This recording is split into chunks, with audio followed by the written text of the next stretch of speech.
2014 में दिल्ली का चेहरा बन मुंबई की सियासत में सुर्खियां बटोरने वाले देवेंद्र फडणवीस अब एक परिपक्व नेता बन चुके हैं। इस बात की गवाही फडणवीस की पॉलिटिकल एक्टिविटी और उनकी बयान दे रहे हैं।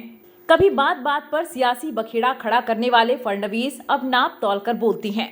सियासत में कब किसे किस बात के लिए क्रेडिट देना है, फडणवीस अभी से भी अच्छी तरीके से जान गए हैं। यही वजह है कि जब महाराष्ट्र में बीजेपी ने क्लीन स्वीप किया तो फडणवीस सबसे पहले केंद्रीय हाईकमान की तारीफ करते नजर आए। इतना ही नहीं, प्रेस कॉन्फ्रेंस कर फडणवीस ने यह भी साफ कर दिया कि मैं मुख्यमंत्री पद की रेस में शामिल नहीं हूं। सवाल उठ रहे हैं कि आखिर 10 साल में ऐसा क्या बदलाव आया है जो दिल्ली का एक चेहरा अब परिपक्व नेता बन गया है। लोकसभा चुनाव 2019 में देवेंद्र फडणवीस ही बीजेपी की सियासत के केंद्र में रहे, लेकिन चुनाव के बाद बदले समीकरण में फडणवीस के हाथ से कुर्सी चली गई। सीएम की कुर्सी जाने के बाद देवेंद्र फडणवीस इसे वापस पाने की जद्दोजहद में जुट गए।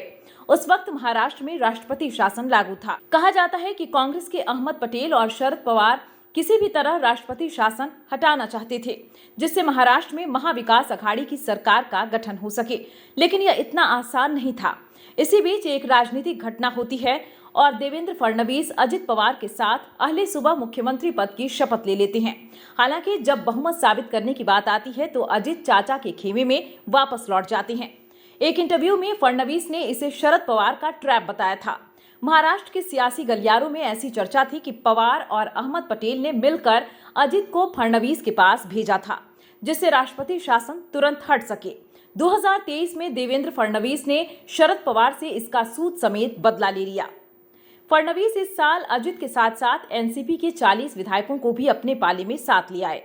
2013 में नरेंद्र मोदी के प्रधानमंत्री दावेदार बनते ही महाराष्ट्र में बीजेपी की कमान देवेंद्र फडणवीस को सौंप दी गई। फडणवीस उस वक्त 43 साल के थे। कहा जाता है कि फडणवीस के नाम की सिफारिश संघ की तरफ से की गई थी। फडणवीस नागपुर के ही रहने वाले हैं, जहां संघ का मुख्यालय है। कहा जाता है कि उस वक्त महाराष्ट्र में अध्यक्ष को लेकर पेंच फंसा था।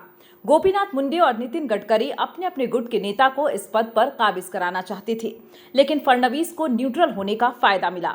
अध्यक्ष बनने के बाद फडणवीस ने महाराष्ट्र में बीजेपी के कील कांटे दुरुस्त करना शुरू कर दिया।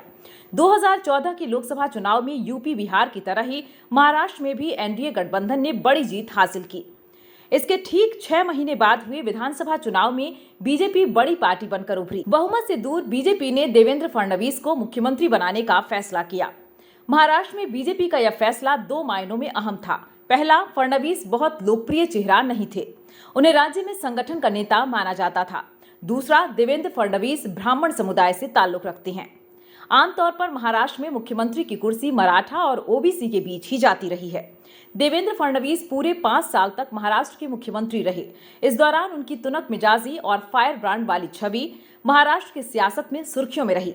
मुख्यमंत्री रहते फडणवीस कभी किसी नेता और अधिकारी पर मीडिया के सामने भड़क जाते तो कभी नेताओं को मानहानि की धमकी देते। 2016 में देवेंद्र फडणवीस अपने ही कैबिनेट सहयोगी विनोद तावड़े और पंकजा मुंडे से एक एक विभाग छीन लेते हैं। यह मसला उस वक्त इतना तूल पकड़ता है कि दिल्ली को दखल देना पड़ता है। दरअसल मुंडे और तावड़े दोनों ही मुख्यमंत्री पद के दावेदार थे। मुख्यमंत्री रहते फडणवीस अपने विरोधियों पर तल्ख टिप्पणी की वजह से भी सुर्खियों में रहे हैं। उन्होंने राज ठाकरे को गली छाप गुंडा की उपाधि दी थी, तो अजित पवार को सरकार में आने पर जेल में डालने की बात कही थी। देवेंद्र फडणवीस अब पूरी तरह परिपक्व राजनेता बन गए हैं। उनका बयान ही महाराष्ट्र बीजेपी का आखिरी बयान माना जाता है। फडणवीस मुख्यमंत्री के दावेदार हैं, लेकिन अब पहले की तरह इसे जता नहीं रहे हैं। फडणवीस अब सीधे सियासी बिसात पर दांव चलने की बजाय पर्दे के पीछे से दांव खेल रहे हैं। इस बदलाव के पीछे की बड़ी वजह महाराष्ट्र की सियासी हवा है। फडणवीस एक बात जानते हैं कि महाराष्ट्र की सियासत गठबंधन के इर्द गिर्द ही घूमती है। यहाँ किसी से न ज्यादा दोस्ती अच्छी है और न किसी से दुश्मनी।